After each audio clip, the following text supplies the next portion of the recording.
सबसे पहले मेरा आप सभी को प्यार भरा प्रणाम। मैं मधु जोशी स्वागत करती हूँ आपका अपने YouTube चैनल मधु गढ़वाली 121 पे। तो आज की वीडियो में मैं आपको कार्तिक मास महात्म्य का 19वां अध्याय सुनाऊंगी।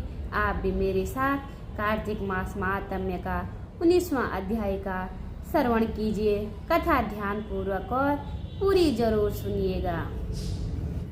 श्री विष्णु मम हृदय में प्रेरणा करने वाले नाथ, लिखो महात्म्य कार्तिक, राखो सिर पर हाथ। राजा पृथु ने पूछा, हे देवर्षि, अब आप यह कहिए कि भगवान विष्णु ने वहां जाकर क्या क्या किया तथा जलंधर की स्त्री का पतिव्रत कैसे भ्रष्ट हुआ। श्री नारद जी ने कहा, जलंधर के नगर में जाकर भगवान विष्णु ने उसकी पतिव्रता स्त्री वृंदा का पतिव्रत भंग करने का विचार किया। वह उसके नगर में एक उद्यान में जाकर ठहर गए और रात में उसे स्वप्न दिया। वह उनकी माया और अद्भुत कार्य पद्धति थी और उनकी माया द्वारा जलंधर की स्त्री पतिव्रता वृंदा ने रात में यह स्वप्न देखा कि उसका पति फूलों की माला पहने हुए हैं तथा उसके चारों ओर हिंसक जीव है। वह सिर मुंडाए हुए अंधकार में दक्षिण दिशा की ओर जा रहा है। उसने अपने नगर को समुद्र में डूबा हुआ देखा और इस प्रकार से बहुत से भयानक स्वप्न देखे। फिर तुरंत ही वह जाग पड़ी और स्वप्न के संबंध में विचार करने लगी। इतने में उसने सूर्य को उदय होते हुए देखा तो सूर्य में उसे एक छिद्र दिखाई दिया तथा वह कांतिहीन था। इसे उसने अनिष्ट जाना और भयभीत होकर रोने लगी। वह छज्जे पर गई, अठारी पर चढ़ी, भूमि पर उतरी, मगर उसे कहीं पर भी शांति प्राप्त नहीं हुई। फिर वह अपने दो सखियों के साथ लेकर उपवन में गई, परंतु वहां भी उसे शांति नहीं हुई। फिर वह जंगल में निकल गई, पर वहां भी उसे चैन न आया। वन में उसने सिंह के समान दो भयानक राक्षसों को देखा, जिससे वह अत्यंत भयभीत होकर वहां से भागने लगी।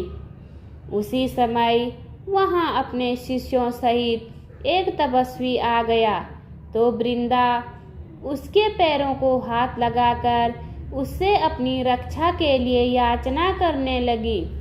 मुनि ने एक ही हुंकार से उन दोनों राक्षसों को वहां से भगा दिया। वृंदा को आश्चर्य हुआ और वह भय से मुक्त हो मुनि को हाथ जोड़कर प्रणाम करने लगी और कृतज्ञ का ज्ञापन किया। फिर उसने मुनि से अपने युद्धरत पति के संबंध में उसकी कुशल क्षेम का प्रश्न किया। मुनि ने मौन हो पीछे देखकर कुछ कहना चाहा कि उसी समय दो वानर के उनके पास हाथ जोड़कर खड़े हो गए। ज्यों ही मुनि ने भ्रीकुटी का संकेत किया तो वह उड़कर आकाश में चले गए। फिर वह जलंधर का सिर व धर लेकर मुनि के पास आ गए। तब वृंदा अपने पति को मरा जान मूर्छित होकर धरती पर गिर पड़ी और अनेक प्रकार के वचन कहकर दारुण विलाप करने लगी। तत्पश्चात उसने मुनि जी से कहा, हे कृपानिधे, आप मेरे पति को जीवित कर दीजिए। पतिव्रता परायण दैत्य पत्नी ऐसा कहकर दुखी श्वासों को छोड़ती हुई मुनि के चरणों में गिर पड़ी। तब मुनीश्वर ने कहा, यह शिवजी द्वारा युद्ध में मारा गया है, अतः यह जीवित नहीं हो सकता, क्योंकि जिसे भगवान शंकर मार देते हैं वह कभी जीवित नहीं हो सकता। परंतु शरणागत की रक्षा सनातन धर्म है, अतः कृपा करके मैं इसे जला देता हूँ। श्री नारद जी कहते हैं कि वह मुनि साक्षात विष्णु थे, जिन्होंने यह सब माया फैलाई थी। वह वृंदा के पति को जीवित करके अंतर्ध्यान हो गए। जलंधर ने उठकर वृंदा का आलिंगन किया। वृंदा भी पति को जीवित देखकर बहुत खुश हुई और अब तक हुई सब बातों को स्वप्न समझा। तत्पश्चात वृंदा सकाम हो बहुत दिनों तक अपने पति के साथ विहार करती रही। एक दिन उसने समोह काल के अंत में भगवान विष्णु को पहचान लिया। तब वह उन्हें प्रताड़ित करती हुई बोली, हे पर स्त्री के गमन करने वाले विष्णु, तुम्हारे शील को धिक्कार है।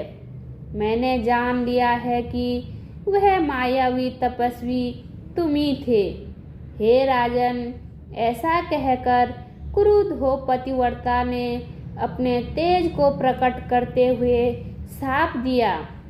जो तुमने अपनी माया से 2 राक्षसों मुझको दिखाए थे, वही दोनों राक्षस किसी समय तुम्हारी भी स्त्री का हरण करेंगे और उसके विरह में दुखी होकर तुम वानरों की सहायता से वन में भ्रमण करोगे और वह सर्वेश्वर जो इस समय तुम्हारा शिष्य बना हुआ है, वह वहाँ पर तुम्हारा साथी रहेगा। ऐसा कहकर पतिव्रता वृंदा भगवान विष्णु के लाख मना करने पर भी अग्नि में प्रवेश कर गई। ब्रह्मा आदि देवता आकाश से उसका प्रवेश देखते रहे। वृंदा के शरीर का तेज श्री पार्वती जी के शरीर में चला गया और आकाश में जय जयकार होने लगी। पतिव्रत धर्म के प्रभाव से वृंदा ने मुक्ति प्राप्त की। बोलिए विष्णु भगवान की जय। उम्मीद करती हूँ आपको वीडियो पसंद आई होगी। वीडियो पसंद आए तो वीडियो पे लाइक कीजिए, कमेंट कीजिए, अपने दोस्तों के साथ शेयर कीजिए। चैनल पे नए हो तो सब्सक्राइब जरूर कीजिए। मैं मधु जोशी मिलती हूँ आपको अगली कथा में। तब तक के लिए बाय बाय, धन्यवाद।